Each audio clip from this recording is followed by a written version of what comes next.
Bonjour à tous, bon réveil, bienvenue dans la matinale de France Info sur le canal 27. On est ensemble avec Johanna jusqu'à 8h30. Johanna, bonjour. Bonjour Samuel. Très heureux de vous retrouver ce matin. Merci. Le JT de Johanna, c'est dans un instant. À suivre également un coup d'œil à vos journaux, la revue de presse notamment. Ça y est, c'est la rentrée, notamment pour les enseignants aujourd'hui. Bon courage à tous. C'est la une de la Croix. Et puis masque d'or pour Julien Alaphilippe qui est en jaune. Déjà le français dans le Tour de France, c'est la une de l'équipe.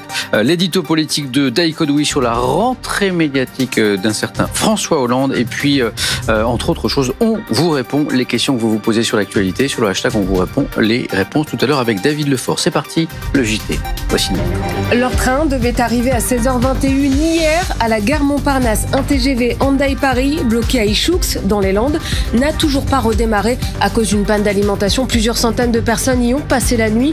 En tout, une dizaine de TGV sont bloqués entre Dax et Bordeaux. Avant le retour des élèves en classe demain, c'est la reprise des professeurs aujourd'hui, une rentrée particulière dans un contexte d'épidémie. Avec un protocole sanitaire, nous retrouverons Anaïs Anquet devant un établissement scolaire du 15e arrondissement de Paris. C'est une victoire historique. Les joueuses de l'Olympique Lyonnais ont remporté leur 7e Ligue des Champions. Score 3-1 face aux Allemandes de Wolfsburg. On en parle à la fin du journal. Allez, tout d'abord, plus de 10 heures de retard pour plusieurs centaines de passagers du TGV Hendaye Paris à cause d'une panne. Panne électrique dans le secteur de Dax. Le train devait arriver hier à 16h21.